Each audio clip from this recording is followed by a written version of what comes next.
ನಮಃ. ಓಂ ಶ್ರೀ ಮಹಾಗೌರ್ಯೈ ನಮಃ. ಪ್ರೀತಿಯ NKR ವಾಹಿನಿಯ ವೀಕ್ಷಕರೇ, ತಮ್ಮೆಲ್ಲರಿಗೂ ನವರಾತ್ರಿಯ 8ನೇ ದಿನ ಮಹಾಗೌರಿಯನ್ನ ಆರಾಧಿಸುವ ಈ ಸುದಿನ ಪ್ರೀತಿಪೂರ್ವಕವಾಗಿ ಸ್ವಾಗತಿಸ್ತಾ ಇದ್ದೇನೆ ಧರ್ಮಜ್ಯೋತಿ ಕಾರ್ಯಕ್ರಮಕ್ಕೆ. ಎಂದಿನಂತೆ ನಾನು ನಿಮ್ಮ ಮನೆ ಮಗಳು ದಿವ್ಯಾಲು ನಿಮ್ಮ ಜೊತೆ ಇರ್ತೀನಿ, ನಿರೂಪಕಿಯಾಗಿ. ನನ್ನ ಜೊತೆ ಧರ್ಮದ ಹಾದಿಯಲ್ಲಿ ನಡಿಬೇಕು, ಸದ್ವಿಚಾರಗಳನ್ನು ಸರಿ ರೀತಿಯಲ್ಲಿ ತಿಳಿಬೇಕು, ನಮ್ಮೆಲ್ಲರಿಗೂ ತಿಳಿಸ್ಲಿಕ್ಕೆ ಅಂತಹ ವಿಚಾರಗಳನ್ನು ಸದಾ ಧರ್ಮಜ್ಯೋತಿ ಜೊತೆಗೆ ಮಾರ್ಗದರ್ಶಿಯಾಗಿ ನಮ್ಮ ಜೊತೆ ಇದ್ದಾರೆ. ಎಂದಿನಂತೆ ಶ್ರೀಯುತರು ನಾಡಿನ ಹೆಸರಾಂತ ಜ್ಯೋತಿಷಿಗಳು, ವೇದಾಗಮ ಪಂಡಿತರು, ಅಂತೆಯೇ ಆಧ್ಯಾತ್ಮಿಕ ಚಿಂತಕರು ಆದಂತಹ ವಾಚಸ್ಪತಿ ಗುರುಗಳು. ಗುರುಗಳೇ ನಮಸ್ಕಾರ. ಕಾರ್ಯಕ್ರಮಕ್ಕೆ ನಲ್ಮೆಯ ಸ್ವಾಗತ. ನಮಸ್ಕಾರ ಮತ್ತು ಧನ್ಯವಾದ. ಗುರುಗಳೇ, ಇವತ್ತು 8ನೇ ದಿನ. ನೋಡ್ತಾನೆ ನವರಾತ್ರಿ ದಿನಗಳು ಕಳೆದೇ ಹೋಯಿತು. ಆರಾಧನೆ ಮಾಡೋದಕ್ಕೆ, ಅನುಷ್ಠಾನ ಮಾಡಿಕೊಳ್ಳಿಕ್ಕೆ ಬಹಳ ಒಂದು ಅದ್ಭುತವಾದ ದಿನಗಳಿವು ಅಂತ ಹೇಳಲಾಗುತ್ತೆ. ಪ್ರತಿದಿನವೂ ತಾವು ತಿಳಿಸ್ಕೊಡ್ತಿದ್ದೀರಾ ಅದರ ಸಾರವನ್ನು. ಇವತ್ತು ಮಹಾಗೌರಿಯನ್ನು ಆರಾಧಿಸುವ ನವರಾತ್ರಿಯ 8ನೇ ದಿನಕ್ಕೆ ನಾವು ಕಾಲಿರಿಸಿದ್ದೇವೆ. ಹಾಗಾಗಿ ಒಂದು ಶುಭ ಶ್ಲೋಕ ಮತ್ತು ಪಂಚಾಂಗ ಶ್ರವಣದೊಂದಿಗೆ ಕಾರ್ಯಕ್ರಮ ಪ್ರಾರಂಭ ಮಾಡೋಣವಾ? ಆಗಲಿ. ಓಂ ಗೋಭಿರ್ಜುಷ್ಟಮೈ ಜೋನಶಕ್ತಂತವೇಂದ್ರ ವಿಷ್ಣೋರನು ಸಂಚರೇಮ ನಾಕಸ್ಯ ಪೃಷ್ಠಮಭಿಸಂವಸಾನೋ ವೈಷ್ಣವೀನ್ ಲೋಕ ಇಹಮಾದಯಂತ. ನಮಃ ಶಾಂತಾಯ ದಿವ್ಯಾಯ ಸತ್ಯಧರ್ಮಸ್ವರೂಪಿಣೆ ಸ್ವಾನಂದಾಮೃತ ತೃಪ್ತಾಯ ಶ್ರೀಧರಾಯ ನಮೋ ನಮಃ. ಎಲ್ಲ ವೀಕ್ಷಕರಿಗೂ ಇವತ್ತಿನ ಕಾರ್ಯಕ್ರಮಕ್ಕೆ ಸ್ವಾಗತವನ್ನು ಬಯಸ್ತಾ, ಹಾಗೆಯೇ ಯಾರ್ಯಾರು ಒಂದು ಸೆಪ್ಟೆಂಬರ್ ತಿಂಗಳ 29ನೇ ತಾರೀಕು ನಿಮ್ಮ ಹುಟ್ಟಿದ ಹಬ್ಬ ಮೊದಲಾದಂತಹ ಸಂಭ್ರಮದಲ್ಲಿದ್ದೀರಾ, ನಿಮಗೆಲ್ಲರಿಗೂ ಕೂಡ ಶುಭಾಶಯಗಳನ್ನು ಸಲ್ಲಿಸ್ತಾ ಮೊದಲು ಇವತ್ತಿನ ಪಂಚಾಂಗದ ಕಡೆ ಗಮನ ಹರಿಸೋಣ. ಇವತ್ತು ಸ್ವಸ್ತಿ ಶ್ರೀ ವಿಶ್ವಾವಸುನಾಮ ಸಂವತ್ಸರದ ದಕ್ಷಿಣಾಯನ ಶರದೃತು ಆಶ್ವೀಜ ಮಾಸ ಶುಕ್ಲ ಪಕ್ಷ ಸಪ್ತಮಿ ದಿವಸ ಸೋಮವಾರ. ಇವತ್ತು ಮೂಲ ನಕ್ಷತ್ರ ಇದೆ. ಸೌಭಾಗ್ಯ ಅನ್ನುವಂಥ ಯೋಗ ಮತ್ತು ವಣಿಕರಣ ಇರತಕ್ಕಂಥದ್ದು ಇದು ಇವತ್ತಿನ ಪಂಚಾಂಗವಾದರೆ, ಇದರ ಜೊತೆಯಲ್ಲಿ ಇವತ್ತಿನ ಗ್ರಹ ಸ್ಥಿತಿಯನ್ನು ನೋಡುವುದಾದರೆ ಮೇಷ ವೃಷಭ ರಾಶಿಯಲ್ಲಿ ಯಾವುದೇ ಗ್ರಹ ಸಂಚಾರ ಇಲ್ಲ. ಮಿಥುನದಲ್ಲಿ ಇರ್ತಕ್ಕಂಥದ್ದು ಗುರು, ಕರ್ಕಾಟಕದಲ್ಲಿ ಯಾವುದೇ ಗ್ರಹ ಸಂಚಾರ ಇಲ್ಲ. ಸಿಂಹದಲ್ಲಿ ಶುಕ್ರಕೇತು, ಕನ್ಯಾದಲ್ಲಿ ರವಿ ಬುಧ, ತುಲಾದಲ್ಲಿ ಮಂಗಳ, ವೃಶ್ಚಿಕದಲ್ಲೂ ಕೂಡ ಯಾವುದೇ ಗ್ರಹ ಸಂಚಾರ ಇಲ್ಲ. ಹಾಗೆಯೇ ಧನುರಾಶಿಯಲ್ಲಿ ಚಂದ್ರ, ಮಕರ ರಾಶಿಯಲ್ಲಿ ಯಾವುದೇ ಗ್ರಹ ಸಂಚಾರ ಇಲ್ಲ. ಕುಂಭದಲ್ಲಿ ರಾಹು ಮತ್ತು ಮೀನದಲ್ಲಿ ಶನೈಶ್ಚರ ಇರತಕ್ಕಂಥದ್ದು ಇದು ಇವತ್ತಿನ ಗ್ರಹ ಸ್ಥಿತಿ. ಗುರುಗಳೇ, ದಿನ ಭವಿಷ್ಯ ವಿಭಾಗವನ್ನ ಈಗ ಪ್ರಾರಂಭ ಮಾಡೋಣ.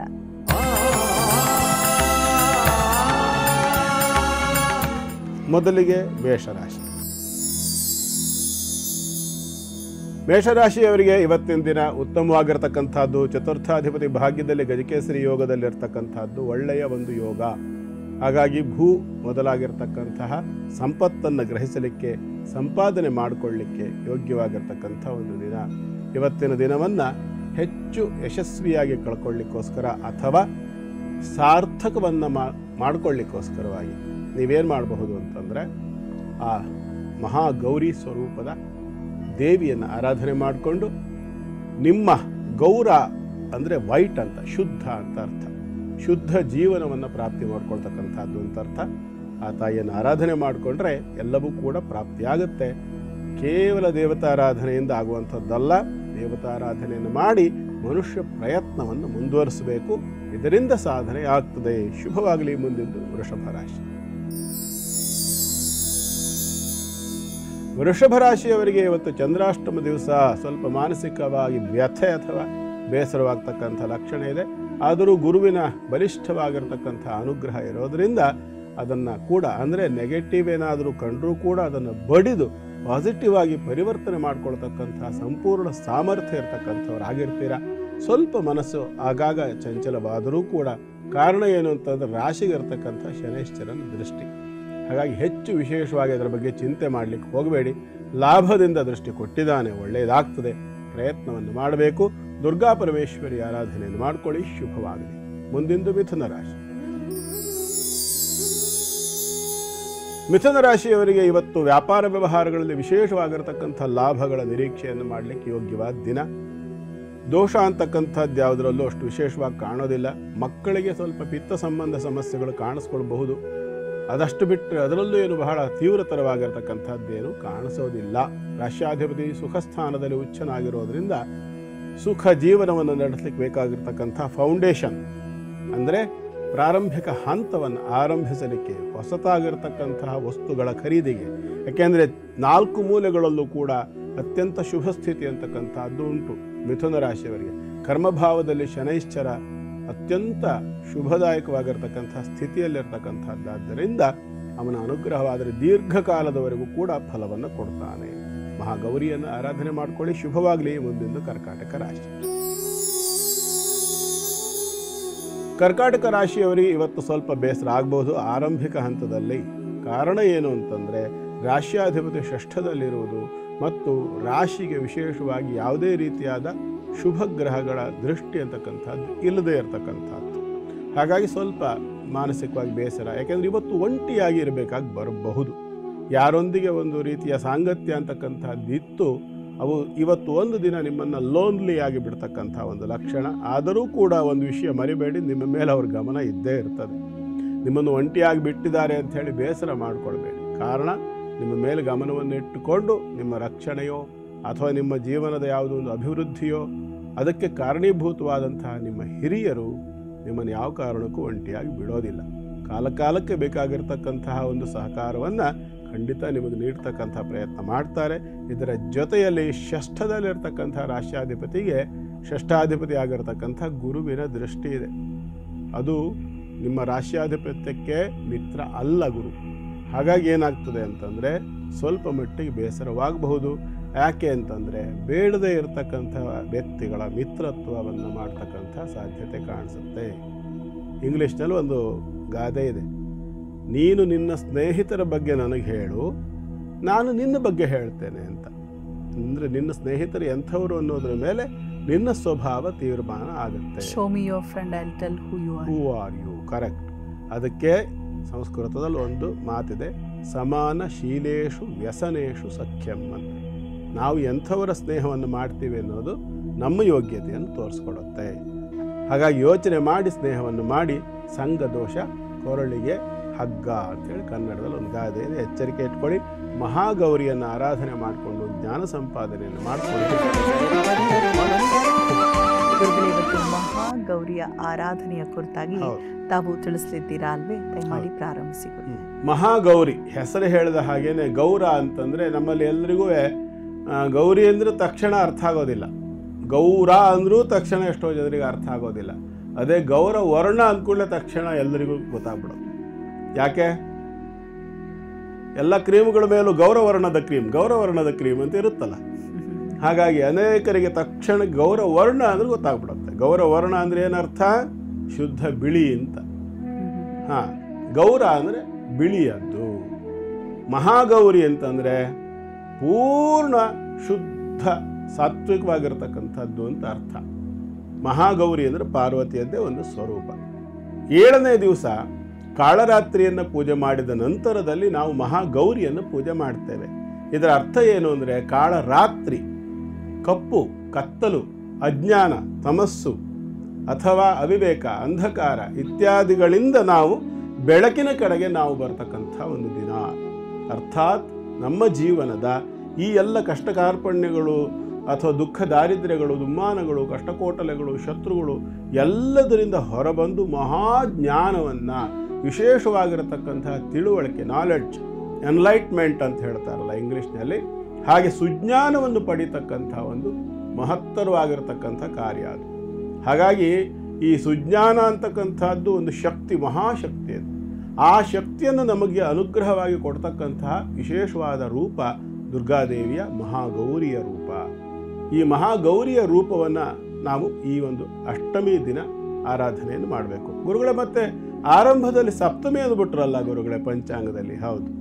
ಯಾಕೆಂದರೆ ಚತುರ್ಥಿ 2 ದಿವಸಗಳ ಪರ್ಯಂತರವಾಗಿ ಸೂರ್ಯೋದಯ ವ್ಯಾಪಿನಿ ಇರೋದರಿಂದ ಇವತ್ತು ಸಪ್ತಮಿ ಸೂರ್ಯೋದಯ ವ್ಯಾಪಿನಿ ಇದೆ. ಆದರೆ ರಾತ್ರಿಗೆ ಇರತಕ್ಕಂಥದ್ದು ಅಷ್ಟಮಿಗೆ. ಹಾಗಾಗಿ 8ನೇ ಸ್ವರೂಪವಾಗಿರತಕ್ಕಂಥ ಮಹಾಗೌರಿಯನ್ನು ರಾತ್ರಿ ಕಾಲದಲ್ಲಿ, ನವರಾತ್ರಿ ಅಂದರೆ ರಾತ್ರಿಯೇ ಆಚರಣೆ ವಿಶೇಷ. ಯಾರಿಗೆ ವಿಧಿವತ್ತಾಗಿ ರಾತ್ರಿಯ ಹೊತ್ತು ಆಚರಣೆ ಮಾಡಲಿಕ್ಕೆ ಅವಕಾಶ ಇಲ್ಲ ಅಥವಾ ಕಷ್ಟವಾಗ್ತದೆ ಅಂಥವ್ರು ಹಗಲು ಹೊತ್ತು ಆರಾಧನೆ ಮಾಡಲಿ ಅಂತಕ್ಕಂಥದ್ದು. ರಾತ್ರಿಯ ಹೊತ್ತು ಈ ದೈವಿ ಶಕ್ತಿ ಅಂತಕ್ಕಂಥದ್ದು ಪ್ರಾಕೃತಿಕವಾಗಿರತಕ್ಕಂತಹ ರೀತಿಯಲ್ಲಿ ವಿಶೇಷವಾಗಿ ಸಂವಹನವನ್ನು ಹೊಂದುತ್ತದೆ. ಯಾವಾಗ ನಾವು ಈ ರಾತ್ರಿಯ ಹೊತ್ತು ಅನುಷ್ಠಾನ ವಿಶೇಷವಾಗಿ ಮಾಡ್ತೇವೆ, ಈ ದೇವಿ ಶಕ್ತಿಯ ಉಪಾಸನೆಯನ್ನು ಮಾಡ್ತೇವೆ, ಅತಿ ಹೆಚ್ಚಾಗಿ ನಮ್ಮೊಳಗೆ ಆ ಒಂದು ಶಕ್ತಿ ಅಂತಕ್ಕಂಥದ್ದು ತುಂಬಿಕೊಳ್ತದೆ. ಹಾಗಾಗಿ ನವರಾತ್ರಿ ಆರಾಧನೆ ರಾತ್ರಿಯೇ ಸರ್ವಶ್ರೇಷ್ಠ. ಹಾಗಾಗಿ ನಾನು ಆರಂಭಿಕದಲ್ಲೇ ಹೇಳಿದ್ದೆ, ರಾತ್ರಿಯ ಹೊತ್ತು ಆರಾಧನೆ ಮಾಡಿದರೆ ಹೆಚ್ಚು ವಿಶೇಷ ಅಂಥೇಳಿ. ಹಾಗಾಗಿ ಇವತ್ತು ರಾತ್ರಿ ಅಷ್ಟಮಿ ಅಂತಕ್ಕಂಥದ್ದು ಇರೋದರಿಂದ ಮಹಾಗೌರಿಯನ್ನು ಆರಾಧನೆ ಮಾಡಿಕೊಳ್ಬೇಕು. ಮಹಾಗೌರಿಯ ಆರಾಧನೆಗೆ ನೀವು ಆಲ್ರೆಡಿ ಮೊದಲನೇ ದಿನವೇ ಘಟಸ್ಥಾಪನೆ ಮಾಡುವ ಕ್ರಮ, ಕಲಶ ಇಡುವಂಥ ಕ್ರಮ ಎಲ್ಲ ಹೇಳ್ಕೊಟ್ಟಿದ್ದೇನೆ ನಾನು, ಯಾವುದನ್ನು ಹೇಳಿಲ್ಲ ಅಂತಿಲ್ಲ, ಎಲ್ಲವೂ ಸಹ ನಿಮಗೆ ಗೊತ್ತುಂಟು. ಆದರೆ ಇವತ್ತು ಆರಾಧನೆ ಮಾಡ್ತಕ್ಕಂಥ ಈ ಸಂದರ್ಭದಲ್ಲಿ ಮಹಾಗೌರಿಗೆ 2-3 ವಿಚಾರಗಳಲ್ಲಿ ಬಹಳ ಎಚ್ಚರಿಕೆಯಿಂದ ಆರಾಧನೆ ಮಾಡಿ. ಯಾಕೆಂದರೆ ಜ್ಞಾನದಾಯಿನಿ ಅವಳು. ಮೊದಲನೇದಾಗಿ ಶ್ರದ್ಧಾ ಭಕ್ತಿಯಿಂದ ಕೂತ್ಕೊಳ್ತಕ್ಕಂಥದ್ದು ಮುಖ್ಯ. ಮಹಾಗೌರಿಯೈ ನಮಃ ಅನ್ನುವಂತಹ ಮಂತ್ರ ಹೇಗೂ ಹೇಳ್ತೀರಿ. ಅದಲ್ಲದೆ ನಿಮಗೆ ಯಾವುದು ಉಪದೇಶ ಇರ್ತದೆಯೋ, ಗುರೂಪದೇಶ ಅಂತಕ್ಕಂಥದ್ದು ಬಹಳ ಮುಖ್ಯ. ಯಾವಾಗ ನಿಮಗೆ ಗುರೂಪದೇಶ ಅಂತಕ್ಕಂಥದ್ದಾಗತ್ತೆ, ಆಗ ನಿಮಗೆ ಹೇಳ್ಕೊಟ್ಟಿರ್ತಕ್ಕಂಥ ವ್ಯಕ್ತಿಗಳು ಅದರ ಪೂರ್ವಾಪರವನ್ನು ನಿಮಗೆ ತಿಳಿಸಿರ್ತಾರೆ. ಅದನ್ನು ವಿನಿಯೋಗ ಮಾಡ್ತಕ್ಕಂಥ ಕ್ರಮ ಏನು, ಉತ್ಕೀಲನ, ಅದರಲ್ಲಿ ಅಂಗನ್ಯಾಸ, ಕರನ್ಯಾಸ, ಋಷಿ, ಛಂದಸ್ಸು, ಧ್ಯಾನ, ಹೀಗೆಲ್ಲವೂ ಸಹ ಇರ್ತದೆ. ಇದು ಅನುಷ್ಠಾನ ಕ್ರಮ. ಅದಿಲ್ಲದೇ ಇದ್ದಂತಹ ಸಂದರ್ಭದಲ್ಲಿ ನೀವೇನು ಮಾಡ್ಬೋದು, ಸ್ತೋತ್ರಾದಿಗಳನ್ನು ಹೇಳ್ಕೊಳ್ಬೋದು, ಲಲಿತಾ ಸಹಸ್ರನಾಮವನ್ನು ಹೇಳ್ಕೊಳ್ಬೋದು. ಹಾಗೆ ಅದಕ್ಕೆ ಬೇಕಾಗಿರ್ತಕ್ಕಂತಹ ಅನುಷ್ಠಾನವನ್ನು ನಿಮ್ಮ ಅನುಕೂಲಕ್ಕೆ ತಕ್ಕಂತೆ ನೀವು ಮಾಡಬಹುದು. ಹಾಗೆ ಮಾಡಿದರೆ ಮಾತ್ರ ಫಲ, ಹೀಗೆ ಮಾಡಿದರೆ ಮಾತ್ರ ಫಲ ವ್ಯತ್ಯಾಸ ಇದೆ, ನಾನು ಇಲ್ಲ ಅಂತ ಹೇಳೋದಿಲ್ಲ. ಆದರೆ ಏನೂ ಗೊತ್ತಿಲ್ಲದೆ ಇರತಕ್ಕಂಥ ವ್ಯಕ್ತಿ ಕೇವಲ ಶರಣಾಗತಿಯಿಂದ ಆಕೆಯನ್ನು ಸ್ತೋತ್ರ ಮಾಡಿದರೂ ಕೂಡ ದೀರ್ಘವಾಗಿರ್ತಕ್ಕಂಥ ಮಂತ್ರ, ಯಂತ್ರ, ತಂತ್ರ, ತಪಸ್ಸು, ಅನುಷ್ಠಾನ ಇತ್ಯಾದಿಗಳನ್ನು ಮಾಡಿರ್ತಕ್ಕಂಥ ವ್ಯಕ್ತಿಗೆ ಯಾವ ಸಾಮರ್ಥ್ಯ ಬರ್ತದೆಯೋ, ತಾದಾತ್ಮ್ಯತೆಯಿಂದ ಆ ತಾಯಿಯೊಂದಿಗೆ ತನ್ನ ಶರಣಾಗತಿಯನ್ನು ಇಟ್ಟಂತಹ ಭಕ್ತನಿಗೂ ಕೂಡ ಅಷ್ಟೇ ಸಾಮರ್ಥ್ಯ ಬರ್ತದೆ, ಅಥವಾ ಅದಕ್ಕಿಂತ ಹೆಚ್ಚು ಕೂಡ ಬರಲಿಕ್ಕೆ ಅವಕಾಶ ಉಂಟು. ಎಲ್ಲವೂ ಅವರವರ ಪಾತ್ರೆಗೆ ತಕ್ಕಂತೆ ಆ ವಸ್ತುಗಳು ತುಂಬತಕ್ಕಂಥದ್ದು. ಹಾಗಾಗಿ ಮಹಾಗೌರಿ ಆರಾಧನೆಯ ಸಂದರ್ಭದಲ್ಲಿ ಶುದ್ಧ ಸಾತ್ವಿಕವಾಗಿರತಕ್ಕಂಥ ಆಹಾರವನ್ನು ತಿನ್ನಬೇಕು. ಈ ಸಂದರ್ಭದಲ್ಲಿ ಅಮ್ಮನವರಿಗೆ ಬಳಸ್ತಕ್ಕಂತಹ ನೈವೇದ್ಯದಲ್ಲಿ ಹಾಲಿನಿಂದ, ತುಪ್ಪದಿಂದ ಮಾಡಿರ್ತಕ್ಕಂಥ ಆಹಾರಗಳು ಹೆಚ್ಚಾಗಿರಬೇಕು. ಸ್ನಿಗ್ಧ ಅನ್ನುವ ಪದವನ್ನು ಬಳಸ್ತಾರೆ. ಸ್ನಿಗ್ಧ ಅಂತಂದರೆ ಜಿಡ್ಡಾಗಿರ್ತಕ್ಕಂಥದ್ದು, ತುಪ್ಪ ಎಣ್ಣೆಗಳನ್ನು ಬಳಸಿ ಅಥವಾ ಹಾಲನ್ನು ಬಳಸಿ ಮಾಡಿರ್ತಕ್ಕಂತಹ ವಸ್ತುಗಳು. ವಿಶೇಷವಾಗಿ ಬಿಸಿಯಾಗಿರ್ತಕ್ಕಂಥದ್ದು ಅಂದರೆ ಬೇಯಿಸಿ ಮಾಡುವಂಥದ್ದು ಅಂತ ಅರ್ಥ ಆಯಿತು ಅಲ್ವಾ. ಇದರ ಜೊತೆಯಲ್ಲಿ ಮಾಧುರ್ಯವನ್ನು ಹೊಂದಿರತಕ್ಕಂತಹ ವಸ್ತುಗಳಾಗಬೇಕು ಅಂತ ಹೇಳುತ್ತೆ. ಮಧುರ, ಬೆಲ್ಲ, ಸಕ್ಕರೆ, ಜೇನುತುಪ್ಪ ಇತ್ಯಾದಿಗಳನ್ನು ಬಳಸಿರ್ತಕ್ಕಂಥದ್ದು. ಈ ವಸ್ತುಗಳನ್ನು ನೈವೇದ್ಯಕ್ಕೆ ಬಳಸಬೇಕು. ಬಿಳಿಯ ಬಣ್ಣದ ಹೂವುಗಳು, ಹಳದಿ ಬಣ್ಣದ ಹೂವುಗಳನ್ನು ವಿಶೇಷವಾಗಿ ಹೇಳುತ್ತೆ. ಪತ್ರಗಳನ್ನು ತುಂಬ ವಿಶೇಷವಾಗಿ ಬಳಸಬೇಕು. ಪ್ರಧಾನವಾಗಿ 5 ಪತ್ರಗಳನ್ನು ಹೇಳುತ್ತೆ. ಇದರಲ್ಲಿ ಮೊದಲನೇದು ಮರುಗ, 2ನೇದು ದವನ, 3ನೇದು ದೂರ್ವ, 4ನೇದು ಬಿಲ್ವ, 5ನೇದು ತುಂಬ ಅಪರೂಪವಾಗಿರತಕ್ಕಂಥ ಒಂದು ಪತ್ರೆ, 5 ಎಲೆಗಳಿರ್ತಕ್ಕಂಥ ಒಂದು ಕುಚ್ಚೋದು. ಅಂದರೆ ಯಾವ ರೀತಿ ಬಿಲ್ಲು ಪತ್ರೆಯಲ್ಲಿ 3 ಇರ್ತದೆಯಲ್ಲ, ಇದರಲ್ಲಿ 5 ಇರ್ತದೆ. ಇದನ್ನು ನಿರ್ಗುಂಡಿ ಅಂತ ಹೇಳ್ತಾರೆ. ನಿರ್ಗುಂಡಿ ಅಂದರೆ ಲಕ್ಕಿ ಅಂತ ನಮ್ಮ ಕನ್ನಡದಲ್ಲಿ ಇರ್ತಕ್ಕಂಥದ್ದು, ಲಕ್ಕಿ ಸೊಪ್ಪು ಅಂತ ಹೇಳ್ತಾರೆ. ಇದನ್ನು ತುಳಸಿ, ಬಿಲ್ವ, ನಿರ್ಗುಂಡಿ, ಜಂಬೀರ, ಅಮಲಕಂ ಅಂತೇಳಿ 5 ಪತ್ರೆಗಳನ್ನು ಬಿಲ್ವಕ್ಕೆ ಸಮಾನ ಅಂತ ಹೇಳ್ತಾರೆ. ಹಾಗಾಗಿ ಬಿಲ್ವಪತ್ರೆ, ಗರಿಕೆ, ಮರುಗದವನ, ಇದರ ಜೊತೆಯಲ್ಲಿ ನಿರ್ಗುಂಡಿ ಅಥವಾ ಲಕ್ಕಿ ಸೊಪ್ಪು, ಇದನ್ನು ಅರ್ಚನೆಗೆ ಪ್ರಧಾನವಾಗಿ ಬಳಸಬೇಕು. ಗುರುಗಳೇ, ನಾವು ಎಲ್ಲ ಕಡೆಗೂ ಹುಡುಕ್ಬಿಟ್ವಿ, ನಮ್ಗೆ ಎಲ್ಲೂ ಸಹ ಸಿಕ್ಕಲಿಲ್ಲ ಅನ್ನುವಂಥ ಸಂದರ್ಭ ಇದ್ದ ಪಕ್ಷದಲ್ಲಿ ನೀವು ಕಮಲದ ಎಲೆಗಳನ್ನು ಕೂಡ ಬಳಸಲಿಕ್ಕೆ ಅವಕಾಶ ಉಂಟು. ಇದನ್ನು ಸಮರ್ಪಣೆ ಮಾಡ್ತಕ್ಕಂಥದ್ದು ಅಮ್ಮನವರಿಗೆ. ಇದರ ಜೊತೆಯಲ್ಲಿ ಮಾಮೂಲಿನಂತೆ ಅನುಷ್ಠಾನ ಮಾಡ್ತಕ್ಕಂಥದ್ದು ಪೂಜೆ, ಅಭಿಷೇಕ, ಆರಾಧನೆ, ಅರ್ಚನೆ, ಕುಂಕುಮಾರ್ಚನೆಯೂ ಕೂಡ ಬಹಳ ವಿಶೇಷವಾಗಿರ್ತಕ್ಕಂಥದ್ದು. ಗುರುಗಳೇ, ಕುಂಕುಮಾರ್ಚನೆಯನ್ನ ಮಾಡಬೇಕು ಅಂತ ತಾವು ಹೇಳ್ತಿದ್ರಿ. ನೀವು ಆಚಾರ ವಿಚಾರ ಬಂದ್ಬಿಡ್ತು ಅಂತ ನೀವು ನೆನಪಾಗ್ಬಿಡ್ತಾ ನಿಮಗೆ ಕೇಳಬೇಕು ಅಂತ. ಒಂದೇನೋ ವಿಚಾರ ಪ್ರಕಾರ ಆಚಾರ ವಿಚಾರ ಸೆಗ್ಮೆಂಟ್. ಹಾಗಾಗಿ ಹೇಳಿ ಗುರುಗಳೇ, ಗೌರಿ ಅಂದ ಕೂಡಲೇ ನಾವು ಗಣಪನ ಜೊತೆಗೆ ಕೂಡಿಸ್ತೀವಲ್ಲ ಗೌರಿಯನ್ನ, ನಾವು ಸೂಕ್ಷ್ಮವಾಗಿ ಗಮನಿಸಿದ್ರೆ ಬೃಹದಾಕಾರವಾಗಿರ್ತಾನೆ ಗಣಪ. ಆದ್ರೆ ಎಲ್ಲಾ ಕಡೆ ಗಣಪನ್ಗಿಂತ ತುಂಬಾ ಚಿಕ್ಕ ಗೌರಿಯನ್ನೇ ಕೂಡಿಸ್ತೀವಲ್ಲ, ಯಾಕೆ? ಆಕಾರಕ್ಕೆ ಇಲ್ಲಿ ಪ್ರಾಧಾನ್ಯತೆ ಇಲ್ವೇ ಇಲ್ವಲ್ಲ. ಅದು ಗಣಪನಿಗೆ ಮಾತ್ರ ಜಾಸ್ತಿ ಮಾನ್ಯತೆ ಜಾಸ್ತಿ, ಅವನ ತಾಯಿಗಿನ್ನೂ ಜಾಸ್ತಿ ಇರಬೇಕಲ್ವ. ತಾಂತ್ರಿಕವಾಗಿ ನಾವು ನೋಡಬೇಕು, ಯೌಗಿಕವಾಗಿ ನೋಡಬೇಕು. ಹೊರಗಡೆ ಕಾಣ್ತಕ್ಕಂಥ ಬಿಂಬದಲ್ಲಿ ಏನು ಇಲ್ಲ. ಅಲ್ಲ ಸರಿ, ಆದರೆ ಅಮ್ಮನನ್ನ ಪುಟ್ಟದಾಗೆ ಇಡುವಂಥದ್ದು, ಮಗನನ್ನ ಬಹಳ ದೊಡ್ಡದಾಗಿ ಇಡುವಂಥದ್ದು ಯಾಕೆ ಪದ್ಧತಿ ಬಂದಿದೆ ಅಂತ ಇದರಿಂದ ನೀವು ಗೊತ್ತ ಕಾರಣ ಏನು ಅಂತ ಗೊತ್ತಿಲ್ಲ ನನಗೆ. ಬಹಳ ಒಳ್ಳೆ ಪ್ರಶ್ನೆ ಕೇಳಿದ್ರಿ ನೀವು. ಇಲ್ಲಿ ಎಲ್ಲೂ ಕೂಡ ನಾವು ಇದನ್ನ ಅರ್ಥ ಮಾಡ್ಕೊಳ್ಬೇಕು. ತಾಯಂದ್ರು ಏನು ಅಪೇಕ್ಷೆ ಪಡ್ತಾರೆ ಹೇಳಿ? ನಮ್ಗಿನ್ನ ಚೆನ್ನಾಗಿರ್ಬೇಕು ಅಲ್ವಾ? ಮಕ್ಕಳೇನಾದ್ರೂ ತೆಳ್ಳಗಿದ್ದಾರೆ ಅಂತಂದ್ರೆ ಫಸ್ಟ್ ಕಿರಿಕಿರಿ ಆಗೋದು ಯಾರಿಗೆ? ತಾಯಂದ್ರಿಗೆ ತಾನೆ. ಅರ್ಥ ಇಷ್ಟೇ, ಗೌರಿ ತಾನು ಎಷ್ಟೇ ಚಿಕ್ಕವಳಾಗಿದ್ರು, ತನಗೆ ಎಷ್ಟೇ ಪುಟ್ಟ ಬಿಂಬ ಇಟ್ಟರೂ ಪರವಾಗಿಲ್ಲ, ತನ್ನ ಮಗನ ದೊಡ್ಡದಾಗಿರ್ಬೇಕು, ತನ್ನ ಮಕ್ಕಳು ಜಬರ್ದಸ್ತಾಗಿರ್ಬೇಕು. ಎಲ್ಲ ತಂದೆ ತಾಯಿಗಳು ಬಯಸೋದು. ಅದ್ರ ಜೊತೆಲಿ ಹೇಳೋದೇನು, ನಾನು ಯಾವ ಖುಷಿಯನ್ನು ಪಡಲಿಲ್ಲೋ ಅದೆಲ್ಲ ನನ್ನ ಮಕ್ಕಳಿಗೆ ಸಿಗ್ಬೇಕಪ್ಪ, ನಾನಂತೂ ಕಷ್ಟಪಟ್ಟೆ, ನನ್ನ ಮಕ್ಕಳು ಸುಖವಾಗಿರ್ಬೇಕಪ್ಪ. ಇದು ಎಲ್ಲ ಕಡೆಯಲ್ಲೂ ಪ್ರಪಂಚದಲ್ಲಿ ಇರೋದೇ ಅಲ್ವಾ. ಹಾಗಾಗಿ ಗೌರಿಗಿಂತಲೂ ದೊಡ್ಡದಾಗಿಯೇ ಇರಬೇಕು ಗಣಪತಿ ಅಂತಕ್ಕಂಥದ್ದು. ಕಾರಣ ಏನು ಅಂತಂದರೆ, ಆ ಮಗನನ್ನು ದೊಡ್ಡದಾಗಿ ಆರಾಧನೆ ಮಾಡಿದ್ದೇವೆ, ವಿಶೇಷವಾಗಿ ಆರಾಧನೆ ಮಾಡಿದ್ದೇವೆ ಅಂತಂದರೆ ತಾಯಿಗೆ ಹೆಚ್ಚು ಖುಷಿ ಆಗ್ತದೆ. ಸರ್ವಮಂಗಳೇ ಅವಳು, ಎಲ್ಲ ಮಂಗಳವನ್ನು ನಮಗೆ ಕೊಡ್ತಾಳೆ ಅಂತ. ಮತ್ತೆ ಸಂಖ್ಯಾಬಲದಲ್ಲಿ ನೋಡ್ತಾ ಬನ್ನಿ ನೀವು. ಗೌರಿಗೆ ಎಳೆಗಳೆಷ್ಟು? 16 ಅಲ್ವಾ? ದೀಪಗಳೆಷ್ಟು? 16. ದಾರಗಳ ಗಂಟೆ ಎಷ್ಟು? 16. ಗಣಪತಿಗೆ ಎಷ್ಟು? 21. ಎಷ್ಟು ಜಾಸ್ತಿ ಆಯ್ತು ಅಲ್ಲಿಗೆ ಅಲ್ವಾ? ಅರ್ಥ ಏನು ಅಂತಂದ್ರೆ, ಮಗನಿಗೆ ತಾಯಿಗಿಂತಲೂ ಹೆಚ್ಚು ಪ್ರಾಧಾನ್ಯತೆಯನ್ನು, ಪ್ರಾಶಸ್ತ್ಯವನ್ನು ಕೊಟ್ಟು ಆರಾಧನೆ ಮಾಡಿದರೆ ತಾಯಿಗೆ ಹೆಚ್ಚು ಖುಷಿ ಆಗತ್ತೆ ಅಂತ ಅರ್ಥ. ಇಷ್ಟೇ ಲೌಕಿಕವಾದ ಅರ್ಥ. ಪಾರಮಾರ್ಥಿಕವಾದ ಅರ್ಥ ಏನು ಅಂದ್ರೆ, ಅವನು ಬೃಹದುದರಮಶೇಷಂಭೂತಿ ರೂಪಂ ಪುರಾಣಂ. ಭೂತಿ ಐಶ್ವರ್ಯ, ವಿಭೂತಿ ಅನ್ನೋ ಪದ ಇದೆ ಸಂಸ್ಕೃತದಲ್ಲಿ. ಭೂತಿ ಅಂದರೆ, ವಿಭೂತಿ ಅಂದರೆ ಹಣೆಗಚ್ಚ ಭಸ್ಮ ಅಂತ ಅರ್ಥ ಅಲ್ಲ. ವಿಭೂತಿ ಅಂದರೆ ಐಶ್ವರ್ಯ ಅಂತ. ಐಶ್ವರ್ಯಕಾರಕ ಕಾರಣನಾಗಿರ್ತಕ್ಕಂಥವನು ಮತ್ತು ಯೋಗಶಾಸ್ತ್ರದ ಪ್ರಕಾರ ಮೂಲಾಧಾರದಲ್ಲಿರ್ತಕ್ಕಂಥವನವನು ಗಣಪತಿ. ಹಾಗಾಗಿ ನಮ್ಮ ಮೂಲಾಧಾರವಾಗಿರ್ತಕ್ಕಂಥವನು ಬಹಳ ದೊಡ್ಡ ರೀತಿಯಲ್ಲಿ ನಮ್ಮ ಅಭಿವೃದ್ಧಿಯನ್ನು ಕೊಡ್ತಕ್ಕಂಥವನು ಅಂತ ಅರ್ಥ. ಜ್ಞಾನ ಇರೋದು ಎಲ್ಲಿ? ತಲೆಯಲ್ಲಿ. ಜ್ಞಾನದ ಒಂದು ವಿಶೇಷತೆ ಏನಪ್ಪ ಅಂತಂದ್ರೆ, ಅಷ್ಟು ಸಣ್ಣ ಕಿಡಿಯಾಗಿದ್ದರೂ ಕೂಡ ಅದು ಬಹಳ ದೊಡ್ಡ ಬೆಳಕನ್ನು ಕೊಡ್ತದೆ. ಹಾಗಾಗಿ ಅಲ್ಲಿ ಆಕಾರಕ್ಕೆ ಪ್ರಾಧಾನ್ಯತೆ ಇಲ್ಲವೇ ಇಲ್ಲ. ನಾನು ಈ ಪ್ರಶ್ನೆ ಯಾಕೆ ಕೇಳಿದೆ ಅಂತ ಹೇಳಿದ್ರೆ, ನಮ್ಮ ಕಾರ್ಯಕ್ರಮ ವೀಕ್ಷಿಸೋರೊಬ್ಬರು ನನಗೆ ಇತ್ತೀಚೆಗೆ ಒಂದು ವೇದಿಕೆ ಕಾರ್ಯಕ್ರಮದಲ್ಲಿ ಸಿಕ್ಕಿ ಬಹಳ ಚೆನ್ನಾಗಿ ಮೂಡಿಬಂದ ಕಾರ್ಯಕ್ರಮ, ಆದರೆ ಈ ಬಗ್ಗೆ ನನಗೆ ಅರಿವಿಲ್ಲ, ದಯಮಾಡಿ ಗುರುಗಳಿಂದ ತಿಳಿಸಿ ಎಲ್ಲರೂ ತಿಳಿದುಕೊಳ್ಳೋಣ ಅಂತ ಕೇಳಿದ್ರು. ಹಾಗಾಗಿ ಇದನ್ನು ನೀವು ಗುಟ್ಟಾಗಿಟ್ಟು ಇಲ್ಲಿ ಬಾಂಬ್ ಹೊಡೆದ್ರಿ, ಒಂದು ಪಟಾಕಿ ಸಿಡಿಲಿ ಅಂತ. ಕುಂಕುಮಾರ್ಚನೆಯನ್ನ ಹೇಗೆ ಮಾಡ್ತಾರೆ? ಕುಂಕುಮಾರ್ಚನೆ ಮಾಡೋ ವಿಚಾರಕ್ಕೆ ಬಂದ್ವಿ. ಕುಂಕುಮಾರ್ಚನೆ ಮಾಡ್ತಕ್ಕಂಥ ಸಂದರ್ಭದಲ್ಲಿ ಆದಷ್ಟು ಗಮನಿಸಿ, ಕುಂಕುಮ ಅಂತಕ್ಕಂಥದ್ದು ಶುದ್ಧವಾಗಿರಬೇಕು. ಬಣ್ಣ ಸ್ವಲ್ಪ ಜಾಸ್ತಿ ಕೆಂಪಿರ್ತದೆ, ಮರುನಿಶಾಗಿರ್ತದೆ, ಘಮ ಘಮ ಪರಿಮಳ ಇರ್ತದೆ. ಯಾವುದೇ ಕಾರಣಕ್ಕೂ ಕೈಯಲ್ಲಿ ಹಾಕಿ ಹಿಂಗೆ ತಿಕ್ಕಿದರೆ ಅದು ಕೆಂಪಾಗಬಾರ್ದು, ಹಳದಿ ಆಗಬೇಕು. ಇದು ಕುಂಕುಮದ ಲಕ್ಷಣ. ನಿಜವಾದ ಒರಿಜಿನಲ್ ಶುದ್ಧ ಕುಂಕುಮ ಕೈಯಲ್ಲಿ ಹಾಕಿ ತಿಕ್ಕಿದಾಗ ಹೀಗೆ ಒರೆಸಿ ಹೀಗಂದ್ರೆ ಅದು ಸಂಪೂರ್ಣವಾಗಿ ಬೀಳುತ್ತೆ, ಕೈಗೆ ಅಂಟ್ಕೊಳ್ಳೋದಿಲ್ಲ. ಅಕಸ್ಮಾತ್ ಕೈ ಏನಾದ್ರು ಬಣ್ಣವಾದರೂ ಸಹ ಹಳದಿ ಇರ್ತದೆ ಹೊರತು ಕೆಂಪಿರೋದಿಲ್ಲ. ಇದು ಕುಂಕುಮದ ಗುರುತು ಹಿಡಿತಕ್ಕಂಥ ಲಕ್ಷಣ. ಪರಿಮಳಕ್ಕೆ ಮರಳಾಗಬೇಡಿ, ಇದನ್ನು ನೆನಪಿನಲ್ಲಿ ಇಟ್ಕೊಳ್ಳಿ. ಯಾಕೆಂದ್ರೆ ಕುಂಕುಮ ಹಚ್ಕೊಳ್ಬೇಕಲ್ಲ, ಹಚ್ಕೊಂಡು ಅಲ್ಲಿ ಆ ಚರ್ಮ ಸುಟ್ಬಿಟ್ಟು ಖಾಲಿ ಆಗ್ಬಿಡುತ್ತೆ ಎಷ್ಟೋ ಸಂದರ್ಭ. ಬಹಳ ಜನರಿಗಾಗಿ ನಾವು ಅನುಭವಿಸಿರೋದು, ನಾವು ಅನುಭವಿಸಿದ್ದಕ್ಕಾಗಿ ಹೇಳ್ತಾ ಇರ್ತಕ್ಕಂಥದ್ದು ಇದು. ಜೊತೆಯಲ್ಲಿ ಆರಾಧನೆ ಮಾಡುವಾಗ ಆ ಅಮ್ಮನವರಿಗೆ ಅರ್ಚನೆ ಅಂತಕ್ಕಂಥದ್ದನ್ನು ಪಾದಕ್ಕೆ ಮಾಡಿದರೆ ಅವಳಿಗೆ ಹೆಚ್ಚು ಪ್ರಿಯ.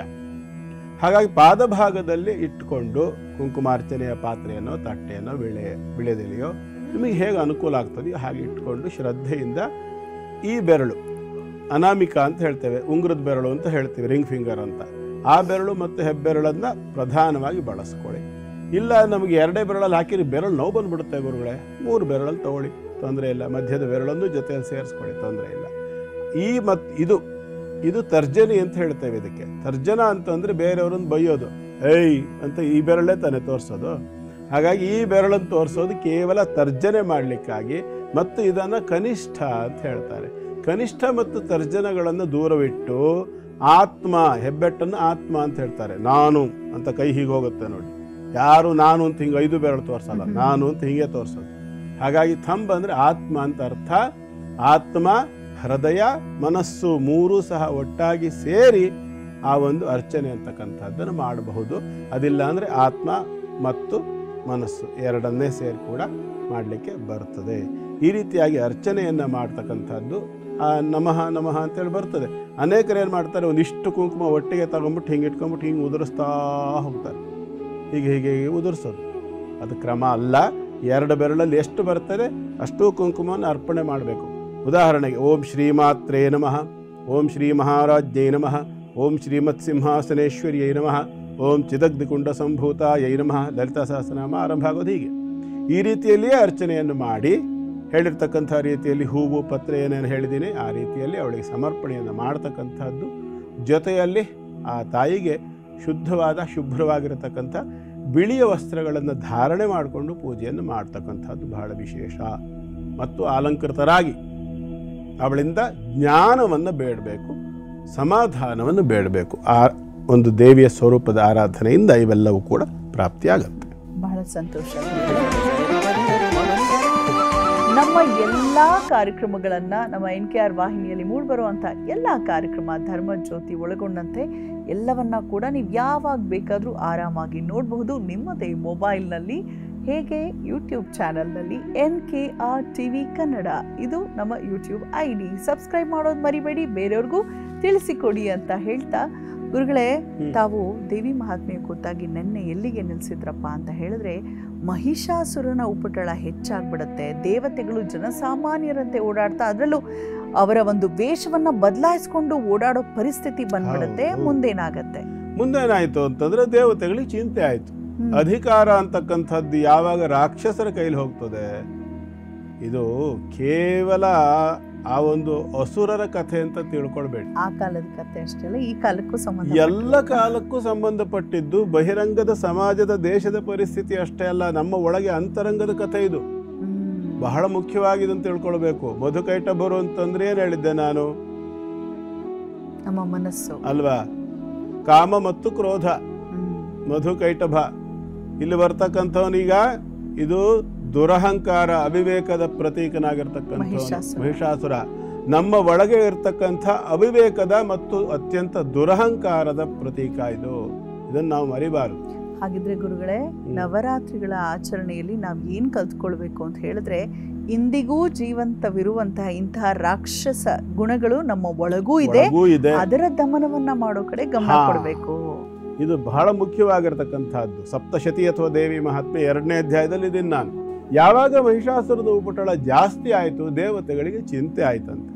ಯಾಕೆ ಅಂತಂದರೆ, ದೇವತಾ ಚೈತನ್ಯಗಳು ಅಂದರೆ ಸಭ್ಯರು, ಶುದ್ಧರು, ಸಾತ್ವಿಕರು, ಉಪಕಾರಿಗಳು, ವಿವೇಕಿಗಳು, ಶಾಂತರು, ಮೃದು ಸ್ವಭಾವದವರು, ಪ್ರಪಂಚವನ್ನು ಉದ್ಧಾರ ಮಾಡಬೇಕು, ಶಿಷ್ಟರಿಗೆ, ಸಭ್ಯರಿಗೆ, ಸಾಧಕರಿಗೆ, ಶಿಷ್ಟರಿಗೆ ಒಳ್ಳೇದು ಮಾಡಬೇಕು ಅಂತಕ್ಕಂಥ ಸ್ವಭಾವ ಇರ್ತಕ್ಕಂಥವ್ರು ಅಂತ ಅರ್ಥ.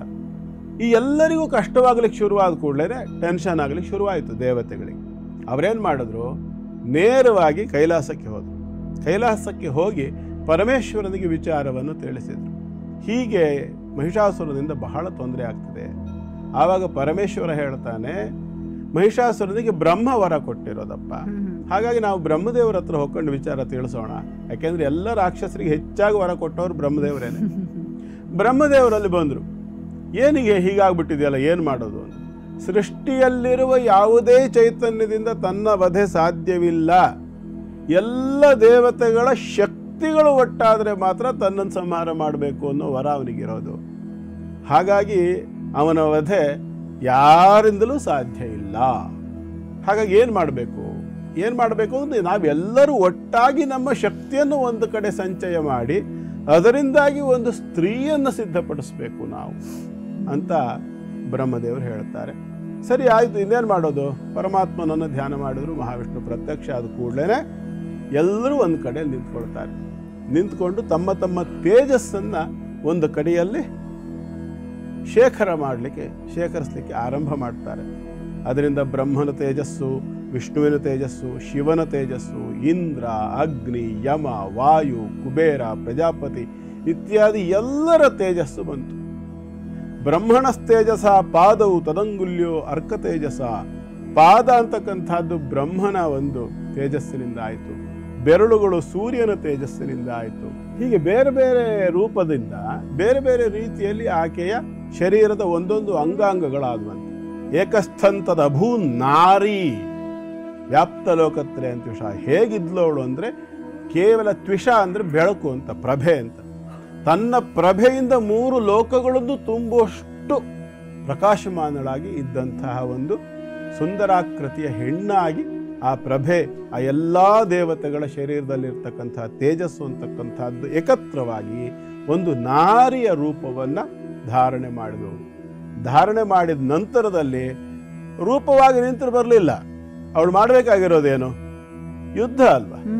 ಯುದ್ಧ ಮಾಡಬೇಕು ಅಂದ್ರೆ ಏನು ಮಾಡಬೇಕು? ಯುದ್ಧ ಮಾಡೋಕೆ ಏನು ಬೇಕು? ಮುಖ್ಯವಾಗಿ ತುಂಬಾ ಶಕ್ತಿ ಬೇಕು. ಆ ಶಕ್ತಿ ಎಲ್ಲ ತೇಜಸ್ಸಿನ ರೂಪದಲ್ಲಿ ಇವ್ರು ಕೊಟ್ಬಿಟ್ಟಿದ್ದಾರೆ. ಇನ್ನೂ ಒಂದು ಬಹಳ ಮುಖ್ಯವಾಗಿರ್ತಕ್ಕಂಥದ್ದು 2 ಬೇಕು ಆಯುಧಗಳು. ಒಂದು ಆಯುಧಗಳು ಬೇಕು, ಮತ್ತೊಂದು ರಥ ಅಥವಾ ವಾಹನ ಬೇಕು. ಹಿಮವಾನ್ ವಾಹನಂ ಸಿಂಹಂ ರತ್ನಾನಿ ವಿವಿಧಾನಿ ಚ. ಅಲಂಕಾರಕ್ಕೆ ಬೇಕಾಗಿರ್ತಕ್ಕಂಥ ಎಲ್ಲ ಜ್ಯುವೆಲ್ಸ್ ಅನ್ನ ಹಿಮವಂತ ಕೊಟ್ಟನಂತೆ. ತಾನು ಮತ್ತೊಂದು ಬಲಿಷ್ಠವಾಗಿರ್ತಕ್ಕಂಥ ಸಿಂಹವನ್ನು ಕೊಟ್ಟನಂತೆ ವಾಹನವಾಗಿ. ಜೊತೆಯಲ್ಲಿದ್ದಂಥ ಎಲ್ಲ ದೇವತೆಗಳು ಕೂಡ ಆಕೆಗೆ ಒಂದೊಂದು ಆಯುಧಗಳನ್ನು ಕೊಡ್ತಾರೆ. ಈ ಸುದರ್ಶನ ಚಕ್ರವನ್ನು ಮಹಾವಿಷ್ಣು ಕೊಟ್ಟ, ತ್ರಿಶೂಲವನ್ನು ಪರಮೇಶ್ವರ ಕೊಟ್ಟ, ಕಮಂಡೂಲ ಬ್ರಹ್ಮ ಕೊಟ್ಟ, ಯಮ ತನ್ನ ದಂಡವನ್ನು ಕೊಟ್ಟ, ವರುಣ ಪಾಶವನ್ನು ಕೊಟ್ಟ, ಹೀಗೆಲ್ಲ ಬರ್ತದೆ. ಎಲ್ಲ ದೇವತೆಗಳು ತಮ್ಮ ತಮ್ಮ ಆಯುಧಗಳನ್ನು ಕೊಟ್ಟರು. ಹಿಡ್ಕೊಳ್ಳೋದಕ್ಕಾಗಾರ ಅವಳಿಗೆ ಕೈ ಎಷ್ಟಿತ್ತು ಕೇಳಿದರೆ 18 ಭುಜ, 18 ಭುಜಗಳಿದ್ದವಂತೆ ಅವಳಿಗೆ. ಮಹಿಷಮರ್ದಿನಿ ಅನ್ನೋ ರೂಪವನ್ನು ನಾವು ಆರಾಧನೆ ಮಾಡೋದಾದರೆ ಈ 18 ಭುಜ ಇರತಕ್ಕಂತಹ ರೂಪವನ್ನು ಆರಾಧನೆ ಮಾಡಬೇಕು. ಬಲಗಡೆಯ ಕೆಳಭಾಗದ ಕೈಯಿಂದ ಹೇಳ್ತಾ ಹೋಗ್ತಾರೆ 18 ಭುಜಗಳಿಗೂ. ಅಕ್ಷಮಾಲ ಕಮಲಂ ಬಾಣ ಹಸಿ ಕುಲಿಶಂ ಗದಾ ಚಕ್ರಂ ತ್ರಿಶೂಲಂ ಪರಶು ಶಂಖ ಘಂಟ ಪಾಶ ಶಕ್ತಿ ದಂಡ ಚರ್ಮ ಚಾಪ ಪಾನಪಾತ್ರ ಕಮಂಡ. 18 ಆಯುಧಗಳನ್ನು ಹೇಳ್ತದೆ. ಅದು ಅದ್ಭುತವಾಗಿರ್ಬೋದು. ಹೇಗಿರ್ಬೋದು ಅಂತ ಒಂದ್ಸರಿ ಕಲ್ಪನೆ ಮಾಡಿಕೊಂಡ್ರೆ ರೋಮಾಂಚನವಾಗತ್ತೆ, ಕಣ್ಣಲ್ಲಿ ನೀರು ಬರುತ್ತೆ. ಬರಬಾರ್ದು ಅಂತ ನೀವು ಹೇಳ್ತೀರಲ್ಲ, ಹಂಗೆ ಕಂಟ್ರೋಲ್ ಮಾಡಿಕೊಂಡೆ. ಹಾಗೆ ಇಷ್ಟೊಂದು ವಿಶಿಷ್ಟವಾದ ವಿಚಿತ್ರವಾದ ರೀತಿಯಿಂದ ಸಿದ್ಧವಾಗಿರ್ತಕ್ಕಂತಹ ಆಕಾರಕ್ಕೆ ಮಹಾಲಕ್ಷ್ಮಿ ಅಂತ ಕರೀತಾರೆ. ಎಲ್ಲ ದೇವತೆಗಳು ಉಘೇ ಉಘೇ ಅಂತ ಹೇಳಿ ಜಯದುರ್ಗೆ ಜಯದುರ್ಗೆ ಅಂತ ಕೂಕೊಳ್ತಾರೆ. ಅವಳಿಗೆ ಎಷ್ಟು ಖುಷಿ ಆಗುತ್ತೆ ಅಂದ್ರೆ ಒಂದು ಅಟ್ಟಹಾಸ ಮುಹುರ್ಮುಹು ನಗತಾಳಂತೆ. ನಾವೆಲ್ಲ ಈ ಕಾಮಿಡಿನಲ್ಲೆಲ್ಲ ನಕ್ಕಿದ್ದು ನೋಡ್ತೀವಲ್ಲ, ಆ ನಗು ಎಲ್ಲ ಏನೂ ಅಲ್ಲ, ಅಟ್ಟಹಾಸವನ್ನು ಮಾಡಿ ನಗ್ತಾಳಂತೆ, ಘೋರವಾಗಿ ನಗ್ತಾಳಂತೆ ಅವಳು. ಆ ನಗು ಹೇಗಿತ್ತು ಅಂದರೆ ಮಹಿಷಾಸುರನ ಎದೆ ನಡುಗುತ್ತಂತೆ, ಮಹಿಷಾಸುರನ ಕೇಳಿಸ್ತಂತೆ. ಸ್ವರ್ಗದಲ್ಲಿ ಇಂದ್ರನ ಸಿಂಹಾಸನದಲ್ಲಿ ಕೂತ್ಕೊಂಡು ಆನಂದವಾಗಿ ಅಪ್ಸರೆಯರ ನರ್ತನವನ್ನು ನೋಡ್ತಾ ಇದ್ದಂಥ ಮಹಿಷಾಸುರನಿಗೆ ಆ ನಗು ನಡುಗಿಸ್ಬಿಡ್ತು. ಅವನಿಗೆ ಎಷ್ಟು ಆತಂಕ ಆಯಿತು ಅಂದರೆ, ಕುರ್ಚಿ ಆ ಒಂದು ಸಿಂಹಾಸನ ಏನಿತ್ತು, ಸಿಂಹಾಸನದ ಆ ಅಲುಗಾಟದಿಂದ ಕುಸಿದ ಕೆಳಗಡೆ ಕೂತ್ಬಿಡ್ತಾನೆ ಅವನು. ಅಷ್ಟು ಘೋರವಾಗಿರ್ತಂತೆ ಅವಳು ನಗು. ಅದು ಎಷ್ಟು ಇರ್ಬೋದು, ಆ ನಗುವಿನ ತರಂಗಗಳು ಎಷ್ಟು ಘೋರವಾಗಿ ಹೊಡೆದಿರ್ಬೋದು ಯೋಚನೆ ಮಾಡಬೇಕು. ಇದು ಅಂತರಂಗಿಕವಾಗಿ ನಮ್ಮ ಒಳಗಡೆ ಇರತಕ್ಕಂತಹ ಅವಿವೇಕ ಅಂತಕ್ಕಂಥದ್ದಕ್ಕೆ ನಗು ಅಂತಕ್ಕಂಥದ್ದು ಅಲೆ ಅಲೆಯಾಗಿ ಹೇಗೆ ಮಹಿಷಾಸುರನ್ನು ಹೊಡಿತೋ ಹಾಗೆ ನಮ್ಮ ಒಳಗೆ ಆ ದೇವಿ ಚೈತನ್ಯ ಅಂತಕ್ಕಂಥದ್ದು ಬರಲಿಕ್ಕೆ ಆರಂಭವಾದ ಕೂಡಲೇ ಅಲೆ ಅಲೆಯಾಗಿ ಯಾವಾಗ ಬರ್ತದೆಯಲ್ಲ, ನಾವು ಕೇಳಿರ್ತೇವೆ, ಹಾಡು ಕೇಳಿದ್ದೇವೆ, ಅಲೆ ಅಲೆಯಾಗಿ ಕೇಳಿರೆ ತಾಯಿ ಗೋಕುಲ ಘಂಟಾನಾದ, ಆ ಹಾಡಲ್ಲಿ ಬರ್ತಿದೆಯಲ್ಲ, ಹಾಗೆ ಅಲೆ ಅಲೆಯಾಗಿ ಯಾವ ದೇವತಾ ಚೈತನ್ಯಗಳು ನಮ್ಮ ಒಳಗೆ ಬರಲಿಕ್ಕೆ ಆರಂಭವಾಯಿತು, ನಮ್ಮ ದುರಹಂಕಾರ, ನಮ್ಮ ಅವಿವೇಕ ಅಂತಕ್ಕಂಥ ಮಹಿಷಾಸುರ ಮೊದಲು ಶೇಕ್ ಆಗ್ತಾನೆ, ಮೊದಲು ನಡುಗ್ತಾನೆ. ಆ ಅವಿವೇಕ ಅಥವಾ ದುರಹಂಕಾರಕ್ಕೆ ಪೆಟ್ಟು ಬೀಳಲಿಕ್ಕೆ ಆರಂಭವಾಗುತ್ತೆ.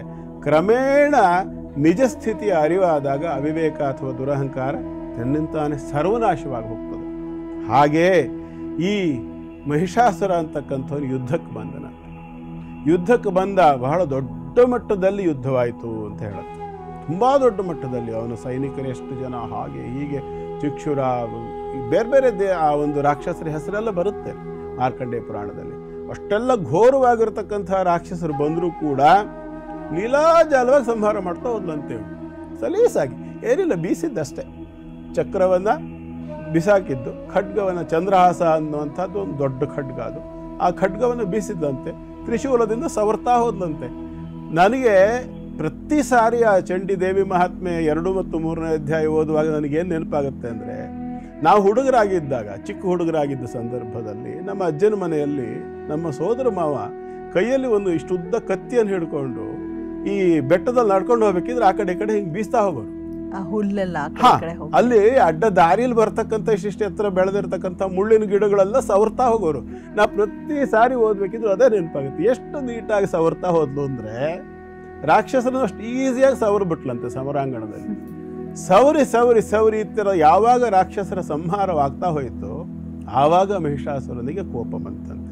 ಅಂದ್ರೆ ಅಂತರಂಗದಲ್ಲಿ ನಮ್ಮ ಒಳಗಡೆಗೆ ಪದೇ ಪದೇ ಪದೇ ಪದೇ ಪೆಟ್ಟು ಬೀಳ್ತಾ ಬೀಳ್ತಾ ಬೀಳ್ತಾ ಹೋದಾಗ ಒಂದು ಸಾರಿ ಉಗ್ರ ಸ್ಥಿತಿಗೆ ನಮ್ಮ ಅಹಂಕಾರ ಅಂತಕ್ಕಂಥದ್ದು ನಮ್ಮನ್ನು ತಗೊಂಡು ಹೋಗುತ್ತೆ.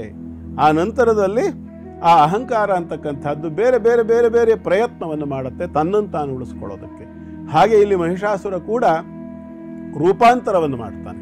ಒಂದು ಸಾರಿ ಮಹಿಷ ಕೋಣವಾಗ್ತಾನೆ, ಒಂದು ಸರಿ ಮಹಿಷ ಆಗ್ತಾನೆ ಅಂದರೆ ಮನುಷ್ಯ ಆಗ್ತಾನೆ, ಒಂದು ಸರಿ ಎಮ್ಮೆ ರೂಪವನ್ನು ತಗೊಳ್ತಾನೆ, ಮತ್ತೊಂದು ಸರಿ ಸಿಂಹವಾಗ್ತಾನೆ, ಆನಂತರ ಆನೆ ಆಗ್ತಾನೆ, ಆನಂತರ ಪುನಃ ಮನುಷ್ಯ ಆಗ್ತಾನೆ. ಹೀಗೆ ರೂಪಾಂತರ ಅಂತ ಹೋಗ್ತಾನೆ ಅವನು ಬೇರೆ ಬೇರೆ ರೂಪದಲ್ಲಿ.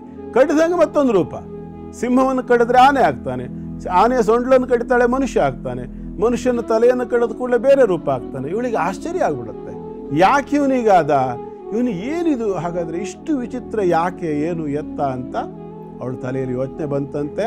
ಆಮೇಲೆ ಏನಾಗುತ್ತೆ ಏನ್ ಮಾಡಿದ್ಲು ತಿಳಿಯೋಣ. ಆದ್ರೆ 4 ರಾಶಿಗಳ ಕುರಿತಾಗಿ ತಿಳಿಸ್ಕೊಡಿ. ಹಾ, ಈಗ ಸಿಂಹರಾಶಿ. ಸಿಂಹರಾಶಿಯವರಿಗೆ ಇವತ್ತಿನ ದಿನ ಉತ್ತಮವಾಗಿರ್ತಕ್ಕಂಥದ್ದು ವ್ಯಯಾಧಿಪತಿ ಪಂಚಮದಿಂದ ಲಾಭವನ್ನು ಮಾಡತಕ್ಕಂಥ ಒಂದು ಸ್ಥಾನಕ್ಕೆ ಕೂತಿದ್ದಾನೆ. ಅರ್ಥ ಏನು ಅಂದರೆ ನಿಮ್ಮ ಸತ್ಕಾರ್ಯಗಳು, ನಿಮ್ಮ ಒಳ್ಳೆಯ ಪ್ರಯತ್ನಗಳು ನಿಮಗೆ ಇವತ್ತು ಯಶಸ್ಸನ್ನು ಕೊಡ್ತದೆ. ಪಂಚಮಾಧಿಪತಿಯೂ ಕೂಡ ಲಾಭದಲ್ಲಿರ್ತಕ್ಕಂಥದ್ದು, ವ್ಯಯಾಧಿಪತಿ ಪಂಚಮದಲ್ಲಿಂದ ಲಾಭವನ್ನು ನೋಡ್ತಕ್ಕಂಥದ್ದು ಪರಸ್ಪರ ಒಂದು ಪೂರ್ಣತೆಯ ಗಜಕೇಸರಿ ಯೋಗದ ಫಲ. ಈ ಒಂದು ಗಜಕೇಸರಿ ಯೋಗದ ಫಲ ಬಹಳ ಉತ್ಕೃಷ್ಟವಾಗಿರತಕ್ಕಂಥದ್ದು. ಸತ್ಕಾರ್ಯಗಳಲ್ಲಿ ಆಸಕ್ತಿ, ಸದ್ಧರ್ಮದಲ್ಲಿ ಆಸಕ್ತಿ, ಈ ರೀತಿಯಾಗಿ ಸತ್ಕಾರ್ಯಗಳನ್ನು ಸತ್ಕರ್ಮಗಳನ್ನು ಮಾಡುವುದರ ಜೊತೆಯಲ್ಲಿ ಮಹಾಗೌರಿಯನ್ನು ಕೂಡ ಇವತ್ತು ಉಪಾಸನೆ ಮಾಡಿದ ಪಕ್ಷದಲ್ಲಿ ಉತ್ಕೃಷ್ಟವಾಗಿರತಕ್ಕಂಥ ಭವಿಷ್ಯವನ್ನು ಹೊಂದಲಿಕ್ಕೆ ಅವಕಾಶ ಆಗ್ತದೆ. ಮುಂದಿನದು ಕನ್ಯಾ ರಾಶಿ. ಕನ್ಯಾ ರಾಶಿಯವರಿಗೆ ಇವತ್ತಿನ ದಿನ ಉತ್ತಮವಾಗಿರ್ತಕ್ಕಂಥದ್ದು. ಲಾಭಾಧಿಪತಿ ಸುಖಸ್ಥಿತಿಯಿಂದ ಕರ್ಮವನ್ನು ನೋಡ್ತಾ ಇದ್ದಾನೆ. ಹಾಗಾಗಿ ನಿಮ್ಮ ಕೆಲಸ ಕಾರ್ಯಗಳು ಹೆಚ್ಚು ಸುಗಮವಾಗಿ ನಡೀತಕ್ಕಂಥದ್ದು. ಗುರುವಿನ ಬಲ ಕೂಡ ಅವನಿಗಿರೋದ್ರಿಂದ ಸಾಕಷ್ಟು ಉತ್ತಮವಾದಂಥ ಫಲಗಳ ಜೊತೆಯಲ್ಲಿ ಗುರುವಿನ ಅನುಗ್ರಹ ಕೂಡ, ದೈವಾನುಗ್ರಹ ಕೂಡ ಪ್ರಾಪ್ತಿ ಮಾಡ್ಕೊಳ್ತಕ್ಕಂಥ ಒಂದು ಅವಕಾಶ ಇದೆ ಕನ್ಯಾ ರಾಶಿಯವರಿಗೆ. ಸಪ್ತಮ ಭಾವದಲ್ಲಿರ್ತಕ್ಕಂಥ ಶನೈಶ್ಚರನಿಂದಾಗಿ ಅಲ್ಪ ಸ್ವಲ್ಪ ವ್ಯತ್ಯಾಸಗಳೇನಾದರೂ ವ್ಯಾಪಾರ ವಹಿವಾಟಿನಲ್ಲಿ ಕಾಣಿಸಬಹುದು. ಅದರ ಬಗ್ಗೆ ಚಿಂತೆ ಮಾಡಲಿಕ್ಕೆ ಹೋಗಬೇಡಿ. ಕಾರಣ ಮಹಾಗೌರಿಯ ಒಂದು ಅನುಷ್ಠಾನ ನಿಮ್ಮ ದೈವ ಬಲವನ್ನು, ಕಾನ್ಫಿಡೆನ್ಸನ್ನು ಹೆಚ್ಚು ಮಾಡುತ್ತೆ. ಇದ್ರ ಜೊತೆಯಲ್ಲಿ ಬರ್ತಕ್ಕಂಥ ಬಾಧೆಗಳನ್ನು, ಸಮಸ್ಯೆಗಳನ್ನು ನಿಭಾಯಿಸುವಂಥ ಸಾಮರ್ಥ್ಯ ಕೂಡ ಆ ಒಂದು ಜ್ಞಾನಕ್ಕೆ ಇದೆ. ಹಾಗಾಗಿ ಮಹಾಗೌರಿಯನ್ನು ಅನುಷ್ಠಾನ ಮಾಡಿಕೊಳ್ಳಿ, ಆರಾಧನೆ ಮಾಡಿಕೊಳ್ಳಿ ಶಕ್ತಿಯಾನುಸಾರ. ಒಳ್ಳೆಯದಾಗಲಿ. ಮುಂದಿಂದು ತುಲಾರಾಶಿ. ತುಲಾರಾಶಿಯವರಿಗೆ ಕೂಡ ಇವತ್ತಿನ ದಿನ ಉತ್ತಮವಾಗಿರತಕ್ಕಂಥದ್ದು. ಕರ್ಮಾಧಿಪತಿಯೇ ತೃತೀಯದಲ್ಲಿ ಬಂದು ಭಾಗ್ಯದಿಂದ ಗುರುವಿನ ದೃಷ್ಟಿಯನ್ನು ಹೊಂದತಕ್ಕಂಥದ್ದು ಒಳ್ಳೆಯ ಒಂದು ಯೋಗ. ತೃತೀಯಾಧಿಪತಿಯಾಗಿ ಭಾಗ್ಯದಲ್ಲಿದ್ದಾನೆ. ಸ್ವಂತ ಪ್ರಯತ್ನದಿಂದ ಜೀವನದ ಅಭಿವೃದ್ಧಿಯನ್ನು ಕಾಣಬೇಕು ಅಂತ ಹೊರಟಿರ್ತಕ್ಕಂಥ ನಿಮಗೆ ಒಂದು ಉತ್ಕೃಷ್ಟವಾಗಿರತಕ್ಕಂತಹ ದಿನ ಇವತ್ತಿನ ದಿವಸ ನೀವು ಶ್ರದ್ಧಾ ಭಕ್ತಿಯಿಂದ ವಿಶೇಷವಾಗಿ ಆ ಮಹಾಗೌರಿ ತಾಯಿಯನ್ನು ಉಪಾಸನೆ ಮಾಡಿಕೊಳ್ಳಿ. ಉಪಾಸನಾ ಕ್ರಮವನ್ನೆಲ್ಲ ಹೇಳಿಕೊಟ್ಟಿದ್ದೇನೆ. ಶ್ರದ್ಧಾ ಭಕ್ತಿಯಿಂದ ಮಾಡಿ. ನಿಮ್ಮ ಈ ವ್ಯಾಪಾರ ವ್ಯವಹಾರಗಳಿರಬಹುದು, ಉದ್ಯೋಗ ಇರಬಹುದು. ಯಾಕೆಂದರೆ ಸಪ್ತಮಾಧಿಪತಿ ಮತ್ತು ದ್ವಿತೀಯಾಧಿಪತಿ ಆಗಿರತಕ್ಕಂಥ ಮಂಗಳ ರಾಶಿಯಲ್ಲೇ ಇದ್ದಾನೆ. ಹಾಗಾಗಿ ಮಂಗಳಾತ್ಮಕವಾಗಿರ್ತಕ್ಕಂಥ ಎಲ್ಲವನ್ನು ಕೂಡ ನೀವು ಹೊಂದಲಿಕ್ಕೆ ಅವಕಾಶ ಉಂಟು. ವ್ಯಯಭಾವದಲ್ಲಿ ಸ್ವಲ್ಪ ಬುಧಾದಿತ್ಯ ಯೋಗದ ಸಮಸ್ಯೆ ಕಾಣಿಸುತ್ತೆ. ನಿಮ್ಮ ಕೌಶಲ್ಯಗಳೆಲ್ಲವೂ ಕೂಡ ನಿಮಗೆ ಕೈ ಹಿಡಿಯುತ್ತೆ ಅಂತ ಹೇಳಲಿಕ್ಕೆ ಆಗೋದಿಲ್ಲ. ಯಾರು ನಿಮಗೆ ಶ್ರೇಯಸ್ಸನ್ನು ಕೋರ್ತಾರೋ, ಯಾಕೆಂದರೆ ಭಾಗ್ಯದಲ್ಲಿ ಗುರು ಅಲ್ವಾ, ನಿಮ್ಮ ತಂದೆ ತಾಯಿಗಳ ಸಮಾನರಾಗಿ ನಿಮಗೆ ಶ್ರೇಯಸ್ಸನ್ನು ಕೋರ್ತಕ್ಕಂತಹ ವ್ಯಕ್ತಿಗಳ ಮಾತನ್ನು ಮಾತ್ರ ದಯಮಾಡಿ ಯಾವುದೇ ಕಾರಣಕ್ಕೂ ಧಿಕ್ಕರಿಸಬೇಡಿ, ತಾತ್ಸಾರ ಮಾಡಬೇಡಿ. ಮುಂದೆ ತೊಂದರೆ ಬಂದೇ ಬರ್ತದೆ, ಎಚ್ಚರಿಕೆ ವಹಿಸ್ಕೊಳ್ಳಿ. ಎದುರುಗಡೆ ಹೊಗಳ್ತಕ್ಕಂಥ ವ್ಯಕ್ತಿಗಳನ್ನು ದಯವಿಟ್ಟು ದೂರದಲ್ಲಿಡಿ. ಆರಂಭಿಕ ಹಂತದಲ್ಲಿ ನಿಮಗೆಲ್ಲ ಚೆನ್ನಾಗಿ ಕಾಣಿಸ್ಬೋದು. ಬಹಳ ಹೊಗಳ್ತಾರೆ, ನಮ್ಮನ್ನು ಏನು ಹಾಗೆ ಹೇಳ್ತಾರೆ, ಹೀಗೆ ಹೇಳ್ತಾರೆ. ಮುಖಸ್ತುತಿ ಮಾಡೋನು ಹಿಂದ್ಗಡೆಯಿಂದ ಗ್ಯಾರಂಟಿ ನಿಮ್ಮ ವಿರುದ್ಧವಾಗಿ ಒಂದು ಗುಂಡಿ ತೋಡಿರ್ತಾನೆ. ಸಮಯ ನೋಡಿ ಹೆಡ್ ಆಪರೇಷನ್ ಮಾಡಿ ತಲೆ ಮೇಲೆ ಏನು ಕಲ್ ಚಪ್ಪಡಿ ಎಳಿತಾರೆ. ಹಾಗಾಗಿ ಎಂದೂ ಕೂಡ ಬೈದವನು ಬದುಕೋಕೆ ಹೇಳ್ದ. ಹಾಗಾಗಿ ಮರಿಬೇಡಿ, ಯೋಚನೆ ಮಾಡಿ ಮಹಾಗೌರಿಯನ್ನು ಅನುಷ್ಠಾನ ಮಾಡಿಕೊಳ್ಳಿ. ಶುಭವಾಗಲಿ. ಮುಂದೆಂದು ವೃಶ್ಚಿಕ ರಾಶಿ. ವೃಶ್ಚಿಕ ರಾಶಿಯವರಿಗೆ ಇವತ್ತಿನ ದಿನ ತಕ್ಕ ಮಟ್ಟಿಗೆ ಉತ್ತಮವಾಗಿರ್ತಕ್ಕಂಥದ್ದು. ಭಾಗ್ಯಾಧಿಪತಿ ಧನಕ್ಕೆ ಬಂದಿದ್ದಾನೆ, ಧನಲಾಭವಾಗ್ತಕ್ಕಂಥ ಅವಕಾಶ ಉಂಟು, ಭಾಗ್ಯೋದಯವಾಗ್ತಕ್ಕಂಥ ಅವಕಾಶ ಉಂಟು. ರಾಶ್ಯಾಧಿಪತಿಯಾಗಿರ್ತಕ್ಕಂತಹ ಕುಜ ವ್ಯಯದಲ್ಲಿರೋದು, ಜೊತೆಯಲ್ಲಿ ಧನಾಧಿಪತಿ ಮತ್ತು ಪಂಚಮಾಧಿಪತಿ ಆಗಿರ್ತಕ್ಕಂಥ ಗುರು ಅಷ್ಟಮ ಬಾಧೆಯಲ್ಲಿರ್ತಕ್ಕಂಥದ್ದು, ಇವೆರಡು ಕೂಡ ಸ್ವಲ್ಪ ನೆಗೆಟಿವ್ ಪಾಯಿಂಟ್ಗಳು. ಅಂದರೆ ದೇವತಾರಾಧನೆ ಇತ್ಯಾದಿಗಳಿಗೆ ಸಂಬಂಧಪಟ್ಟು ಅಷ್ಟು ಆಸಕ್ತಿ ಇಲ್ಲದೆ ಇರತಕ್ಕಂಥ ಒಂದು ದಿನ.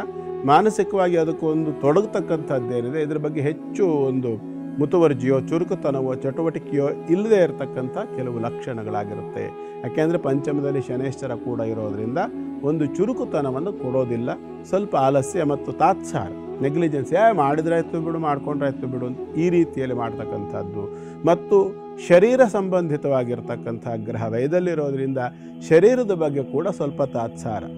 ಇವತ್ತೇನೋ ಸ್ವಲ್ಪ ಸ್ವಚ್ಛವಾಗಿ ಸ್ನಾನಗಿನ ಮಾಡು, ಚೂರು ಚೆನ್ನಾಗಿ ಮಾಡೋಣ, ಮಾಡಿರಾಯ್ತು, ಒಂದು 10 ಗಂಟೆಗೆ ಮಾಡೋಣ, 11 ಗಂಟೆಗೆ ಮಾಡೋಣ, ಆಮೇಲೆ ಮಾಡ್ಕೊಂಡ್ರಾಯ್ತು, ಈಗ ಕೆಲಸ ಎಲ್ಲ ತುಂಬ ಇದ್ದಾವೆಲ್ಲ ಕೆಲಸ ಮುಗಿಸ್ಕೊಂಡು ಸಂಜೆ ಮಾಡಿದ್ರಾಯ್ತು. ಈ ರೀತಿಯಾಗಿ ಅದನ್ನು ಮುಂದೂಡ್ತಕ್ಕಂಥ ಒಂದು ಸ್ವಭಾವ ಬರುವ ಲಕ್ಷಣ ಕಾಣಿಸುತ್ತೆ.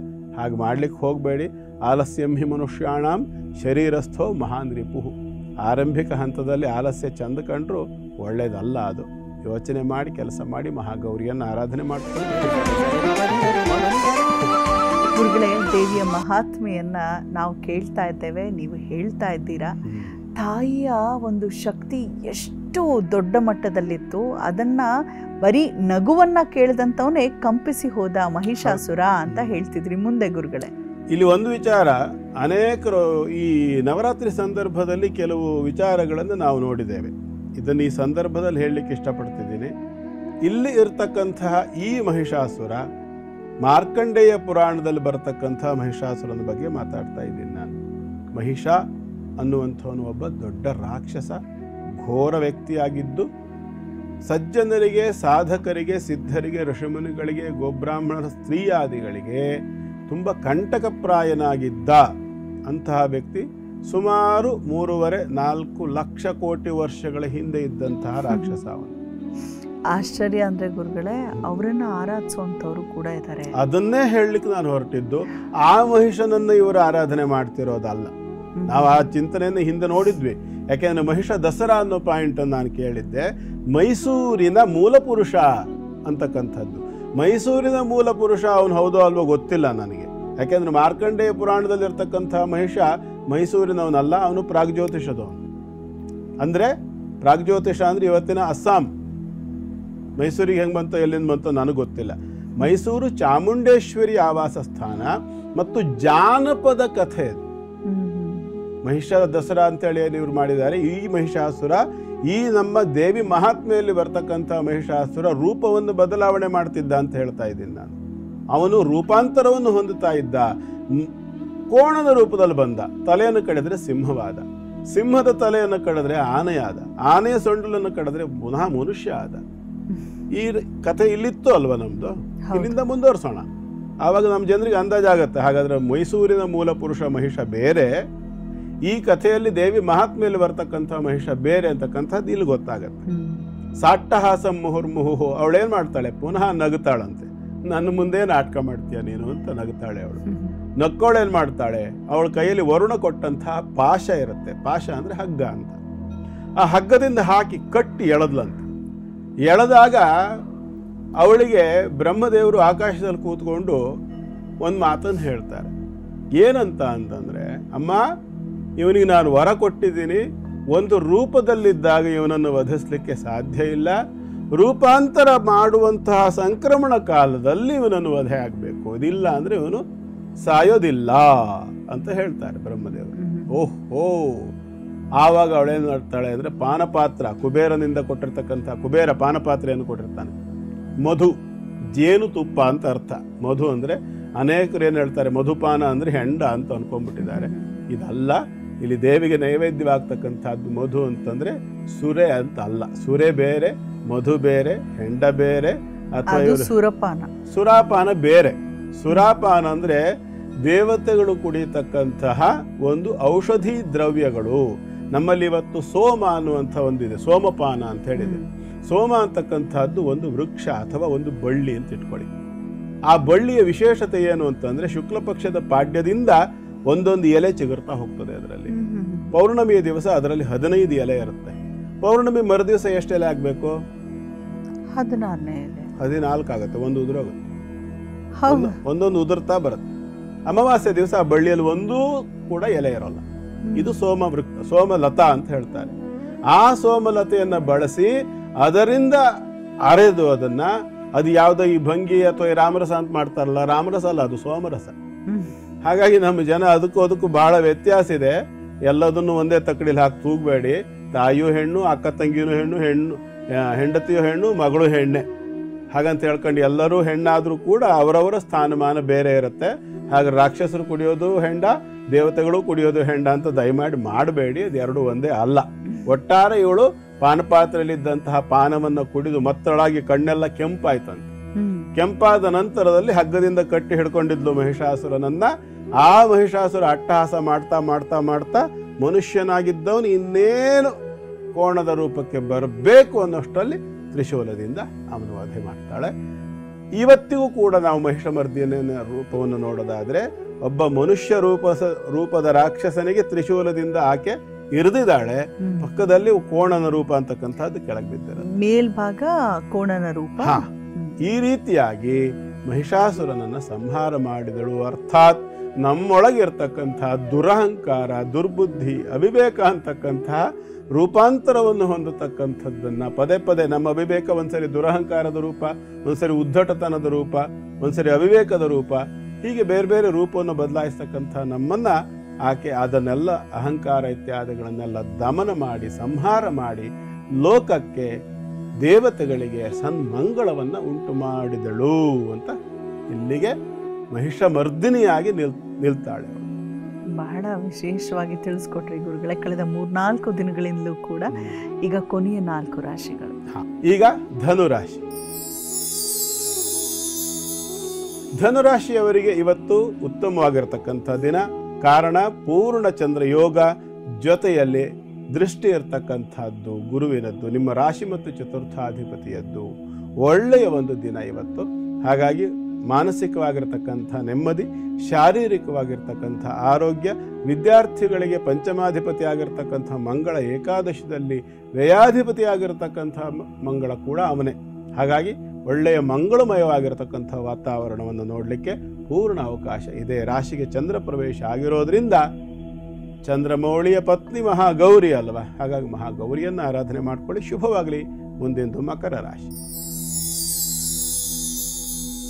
ಮಕರ ರಾಶಿಯವರಿಗೆ ಇವತ್ತು ವ್ಯಾಪಾರ ವ್ಯವಹಾರಗಳನ್ನು ಸ್ವಲ್ಪ ನಿಲ್ಲಿಸ್ತಕ್ಕಂಥದ್ದು ಬಹಳ ಒಳ್ಳೆಯದು ಅಂತ ಹೇಳ್ತೀನಿ. ಯಾಕೆಂದರೆ ಅನಿರೀಕ್ಷಿತವಾಗಿರ್ತಕ್ಕಂಥ ಕೆಲವು ಪೆಟ್ಟುಗಳು ಆಗಬಹುದು. ಹಾಗಾಗಿ ಯಾವಾಗ ವ್ಯಾಪಾರ ವ್ಯವಹಾರಗಳಲ್ಲಿ ದೊಡ್ಡ ಮಟ್ಟದ ನಷ್ಟ ಆಗುತ್ತಲ್ಲ, ಆವಾಗ ಮಾನಸಿಕವಾಗಿ ಚಿಂತೆ ಕೂಡ ಹೆಚ್ಚಾಗತ್ತೆ. ಹಾಗಾಗಿ ಇವತ್ತೊಂದು ದಿನವನ್ನು ವ್ಯಾಪಾರ ವ್ಯವಹಾರಗಳನ್ನು ನಿಲ್ಲಿಸಿ, ಹೊಸ ಕೈಂಕರ್ಯಗಳನ್ನೆಲ್ಲ ನಿಲ್ಲಿಸಿ, ಇವತ್ತು ಉಪಾಸನೆಯನ್ನು ಶ್ರದ್ಧಾಭಕ್ತಿಯಿಂದ ವ್ಯವಸ್ಥಿತವಾಗಿ ಮಾಡಿ ನಾಳೆಯ ದಿವಸ ಆ ಕೆಲಸ ಕಾರ್ಯಗಳನ್ನು ಮತ್ತೆ ಮುಂದುವರಿಸ್ಕೊಂಡು ಹೋಗ್ತಕ್ಕಂಥದ್ದು ವಿಶೇಷವಾಗಿ ಅನುಕೂಲವನ್ನು ಕೊಡುತ್ತೆ. ಒಳ್ಳೆಯದಾಗಲಿ. ಮುಂದಿನದು ಕುಂಭರಾಶಿ. ಕುಂಭರಾಶಿಯವರಿಗೆ ಇವತ್ತಿನ ದಿನ ತಕ್ಕಮಟ್ಟಿಗೆ ಉತ್ತಮವಾಗಿರ್ತಕ್ಕಂಥದ್ದು. ಇವತ್ತು ಎಲ್ಲ ವ್ಯಾಪಾರ ವ್ಯವಹಾರಗಳಲ್ಲಿರಬಹುದು, ಉದ್ಯೋಗದಲ್ಲಿರಬಹುದು, ಸರ್ವತ್ರ ಲಾಭಾಂಶಗಳನ್ನು ನೋಡಲಿಕ್ಕೆ ಪೂರಕವಾಗಿರ್ತಕ್ಕಂಥ ವಾತಾವರಣ ಇದೆ. ಕಾರಣ ಏನು ಅಂತಂದರೆ ನಿಮ್ಮ ರಾಶಿಗೆ ಷಷ್ಠಾಧಿಪತಿಯಾಗಿರ್ತಕ್ಕಂತಹ ಚಂದ್ರ ಶುಭ ಸ್ಥಿತಿಗೆ ಬಂದಿದ್ದಾನೆ. ಹಾಗಾಗಿ ಗುರುವಿನ ದೃಷ್ಟಿಯನ್ನು ಕೂಡ, ಧನಲಾಭಾಧಿಪತಿ ಆಗಿರ್ತಕ್ಕಂಥ ಗುರುವಿನ ದೃಷ್ಟಿಯನ್ನು ಹೊಂದಿರುವಂತಹದ್ದು ಉತ್ತಮವಾದಂಥ ಫಲವನ್ನು ಕೊಡುತ್ತೆ. ಇವತ್ತು ನೀವು ಕೂಡ ಗೌರಿಯನ್ನು ಆರಾಧನೆ ಮಾಡಿಕೊಳ್ಳಿ. ಶುಭವಾಗಲಿ. ಮುಂದಿನದು ಮೀನರಾಶಿ. ಮೀನರಾಶಿಯವರಿಗೆ ಇವತ್ತಿನ ದಿನ ಚೆನ್ನಾಗಿದೆ. ಪಂಚಮಾಧಿಪತಿ ಕರ್ಮಕ್ಕೆ ಬಂದಿದ್ದಾನೆ. ಶ್ರದ್ಧಾಭಕ್ತಿಯಿಂದ ಅಥವಾ ನಿಷ್ಠೆಯಿಂದ ಕಾನ್ಸಂಟ್ರೇಷನ್ ಇಟ್ಟುಕೊಂಡು, ಆತ್ಮವಿಶ್ವಾಸ, ದೃಢಚಿತ್ತವನ್ನು ಇಟ್ಕೊಂಡು ವ್ಯಾಪಾರ ವ್ಯವಹಾರಗಳಿರಬಹುದು ಅಥವಾ ಉದ್ಯೋಗ ಇರಬಹುದು. ವಿಶೇಷವಾಗಿ ಕರ್ಮ ಅಂದರೆ ಉದ್ಯೋಗ, ಬಿಸ್ನೆಸ್ ಅಲ್ಲ, ಬದಲಾಗಿ ಸರ್ಕಾರಿ ಉದ್ಯೋಗನೋ ಖಾಸಗಿ ಉದ್ಯೋಗನೋ ಯಾವುದೋ ಒಂದು ಕಡೆಯಲ್ಲಿ ಆಫೀಸ್ನಲ್ಲೋ ಫ್ಯಾಕ್ಟ್ರಿಲೋ ಕೆಲಸ ಮಾಡ್ತಕ್ಕಂಥವ್ರು ಏನಿದ್ದೀರಿ ಅಂಥವರಿಗೆ ಇವತ್ತಿನ ದಿನ ತುಂಬ ಚೆನ್ನಾಗಿದೆ. ಒಳ್ಳೆಯ ಲಾಭವನ್ನು ನೋಡ್ಬೋದು, ಅಥವಾ ಮೇಲಧಿಕಾರಿಗಳಿಂದ ಶಭಾಶ್ಗಿರಿಯನ್ನು ತಗೊಳ್ಬೋದು, ಅಥವಾ ಅಭಿವೃದ್ಧಿಯನ್ನು ಹೊಂದತಕ್ಕಂಥದ್ದು, ಅಥವಾ ಸ್ಥಾನ ಪಲ್ಲಟ, ಬೇರೆ ಇನ್ನೂ ಒಂದು ಒಳ್ಳೆಯ ಜಾಗಕ್ಕೆ ಮೆಟ್ಟಿಲು ಹತ್ತಕ್ಕಂಥದ್ದು, ಜೀವನದಲ್ಲಿ ಉಚ್ಛ್ರಾಯ ಸ್ಥಿತಿ, ಉನ್ನತ ಸ್ಥಾನಮಾನಗಳನ್ನು ತಲುಪ್ತಕ್ಕಂಥ ವಿಚಾರದಲ್ಲಿ ಕೂಡ ಸಾಕಷ್ಟು ಉತ್ತಮವಾದಂಥ ರೀತಿಯಲ್ಲಿ ಉಂಟು ಇವತ್ತು. ಇದಕ್ಕೆ ಸಂಬಂಧಿತವಾಗಿರ್ತಕ್ಕಂಥದ್ದು ದೈವಿ ಚೈತನ್ಯ ಅಂತಂದರೆ ಮಹಾಗೌರಿಯೇ. ಯಾಕೆಂದರೆ ಉಮಾಂಚೈವ ನಿಶಾಪತಿ, ಗೌರಿ ಅಂದರೆ ಈ ಚಂದ್ರನಿಗೆ ಸಂಬಂಧಪಟ್ಟತಕ್ಕಂಥ ದೇವತೆ. ನಿಮ್ಮ ಪಂಚಮಾಧಿಪತಿ ಕೂಡ ಚಂದ್ರ ಕರ್ಮಭಾವದಲ್ಲಿರ್ತಕ್ಕಂಥದ್ದಾದ್ದರಿಂದ ಮಹಾಗೌರಿಯನ್ನು ಆರಾಧನೆ ಮಾಡಿಕೊಳ್ಳಿ, ಒಳ್ಳೆಯದಾಗಿ. ಗುರುಗಳೇ, ನವರಾತ್ರಿಯ ಈ ಶುಭ ದಿನದಂದು ಶುಭಪ್ರದ ವಿಚಾರಗಳನ್ನು ಹೊತ್ತು ತಂದಿದ್ದಕ್ಕಾಗಿ ಸಮಸ್ತ ವೀಕ್ಷಕರ ಪರವಾಗಿ ತಮಗೆ ಧನ್ಯವಾದಗಳು ಗುರುಗಳೇ. ಸರ್ವೇ ಜನ ಸುಖಿನೋ ಭವಂತು, ಸಮಸ್ತ ಸನ್ಮಂಗಲಾನಿ ಭವಂತು. ಮಹಾಗೌರಿ ಸ್ವರೂಪದ ಭಗವತಿಯ ಅನುಗ್ರಹ ಎಲ್ಲರ ಮೇಲೂ ಆಗಲಿ ಅಂತ ಹೇಳಿ ಪ್ರಾರ್ಥನೆ ಮಾಡ್ಕೊಳ್ತೀನಿ. ನಮಸ್ಕಾರ. ವೀಕ್ಷಕರೇ, ಹೊರಡೋ ಸಮಯ ಆಗ್ತಿದೆ. ಮತ್ತೆ ಸಿಗೋಣ ಮುಂದಿನ ನಮ್ಮ ಧರ್ಮಜ್ಯೋತಿ ಕಾರ್ಯಕ್ರಮದಲ್ಲಿ. ಅಲ್ಲಿವರೆಗೂ ನೋಡ್ತಾ ಇರಿ NKR TV, ಅಣುವಿನಲ್ಲೂ ಕನ್ನಡತನ. ನಮಸ್ಕಾರ.